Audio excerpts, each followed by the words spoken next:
What's up, guys? This is rinoranchero with another Hunger Games gameplay commentary for you all. In this video, which is another episode to my Hunger Games Kit Challenge, I'll be playing with the Water Kit. With the Water Kit, you start with a book. When you right-click that book, it creates a wall of portals that gives you speed 1 for 5 seconds and protection 1 for 30 seconds. And so right off the bat here, we're starting with the Water Kit. I attack this guy, he dies quickly, I get the first kill of the game. And then as I'm going to the jungle here, using all my cocoa beans, I find this guy, and now we'll see the Water Kit in action. I right-clicked the book, ran through, got my speed, and I'll have protection during this whole fight. I sort of forget how to aim here, hit through some vines. I kill him, but then he comes back to life because he was a soul stealer. But luckily, I was still able to kill him. Anyway, I go through, make some more bowls. He had some cocoa beans that I grab, and I continue on through the jungle trying to find people to kill. Also grabbing more cocoa beans here. I find this guy up in a tree, so I just go up on the tree, hit him with my sword, and he dies. He was a stomper. I take some of his wood, and I continue on. I see a guy over here, so I right-click my book, and I get the water effects here running in. This guy is really lagging really hard, and I am lagging too. I throw my sword. I basically almost die. I am trying to soup while I go to get my sword. I continue to fight this guy. I don't know how I'm still alive after that big mistake. He is backing up. I go to get more soup into my hotbar, and that is when he decides to run away for a second. Again, he is just lagging really hard, but I still have my protection during this entire fight. As you can see, my resistance is just now wearing off, and I go forward here trying to hit this guy, Dado, trying to kill him. But he just continues to stay alive, but then right there I finally kill him. He was a stomper. So he had a lot of cocoa beans, I take those, and we keep going in this game with water. Now water is supposed to be used for teams because you're aiding other people by putting down the portal, but it could also be used just for yourself. The cooldown is only like 1 second. But anyway, this guy here is mining. I kill him pretty easily. He had a lot of iron that he was smelting, or at least enough for me to have a chest plate. On top of that, I'm able to make an iron sword and also the iron pants. So I am doing well, and here's a guy named Dream On PvP. He says my name, and I just jump up and two-shot him, so that's too bad for him. And then I'm able to make iron boots as well. So now I have almost full iron in this game, in the top 15. We started with just 90 people. There's a lot of mobs in the darkness. I'm trying to avoid them and just trying to track the next person. So as I was saying, water is mostly for teams, but people forget that it's actually great for solo gameplay too, because you can keep giving yourself an advantage even in 1v1s throughout the whole game. So that's what I try to do. Anyway, going to the jungle here, I'm trying to find the next people to kill. There's a guy in a tower over here. He actually jumps down and tries to fight me, named Rajunta, who was actually a hermit. And then as I go through here, I see a couple people, and I use my water kit to practice hitting wisps. So yeah, glitched out wisp people. I guess that's great practice for the water kit. If those were real people, I definitely would have had a great time. Anyway, the rest of this game, I'm going to try to kill the rest of the people, and they all know how to refill, which is going to be annoying. We have these two guys here named Navo B and Narvo B, or whatever that guy's name is. I don't really know.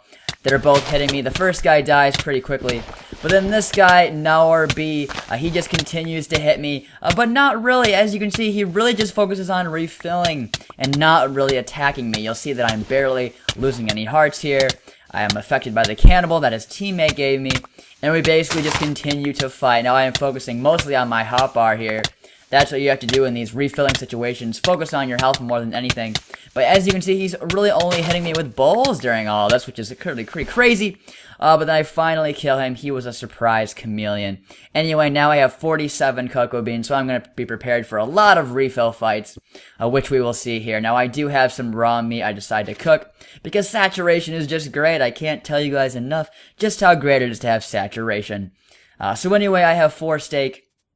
And we got this guy on my compass here named Mr. Person 19. He is missing the boots. I am missing the helmet. So we are completely equal in iron and swords. And he starts off with a pretty good combo on me. But you can see we are both quick dropping in this situation. So that's just going to create a really long fight. That is the thing with quick dropping. It really helps you. But if both people are doing it, then you just get a really long fight that almost comes down to who has the most soup. And I have a lot of soup, as you guys can see. I go and get another hotbar as we continue to fight. That's the one thing you want to be relying on, is watching your health and refilling when you run out of soups. Right here, I use one more soup and I get my sword actually into my inventory. I gotta get it back in my hotbar. I do a quick refill of my inventory there at the same time that he does. You can see my armor is almost breaking, and I'm sure his armor is almost breaking too. And we just keep fighting around this vine that's annoyingly getting in the way. I go and grab some more soups, and while I'm doing that, he types into the chat, bye, and then he dies. So he ran out of soup. But really good fight. That guy was a hermit. And I want to try to continue on in this game. We got this person named Alan Proa, who I am tracking. You can actually see him right there. He's on fire and takes some fall damage. So I just go over here and start hitting him. He doesn't have a helmet or boots. I have full iron now at this point. And we are having an exchange. You can see my iron sword is getting about halfway used. And you can see this person is just really relying on refilling to stay alive. I'm trying to keep my hotbar as open as possible, but again I make the mistake of putting my sword in my inventory, which I did not mean to do. He is backing away and refilling somehow magically, and now he has all of his soups again. He is giving me seeds and stuff. That is very nice of you, Alan. There, he just threw a full soup at me. And then right when he dies, he puts down flint and steel, but he is now dead. So I am just having a lot of refill fights in this game. And now I find myself in the top 3. There are 2 other people besides me. Kevin Love 42 is one of them.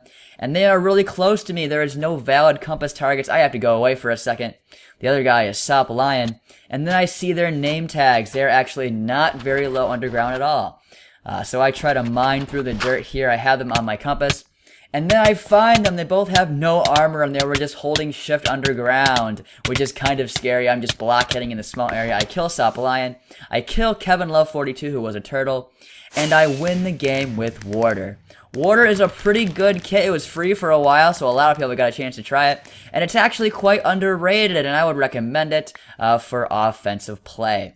And here is the stats page, 13 kills with Warder. And that is the end of this episode of the Hunger Games Kit Challenge. I really hope you guys enjoyed this video. And if you did, please hit that like button, leave a comment, or subscribe to my channel. I would greatly appreciate that. And I hope you guys have a great day. Goodbye.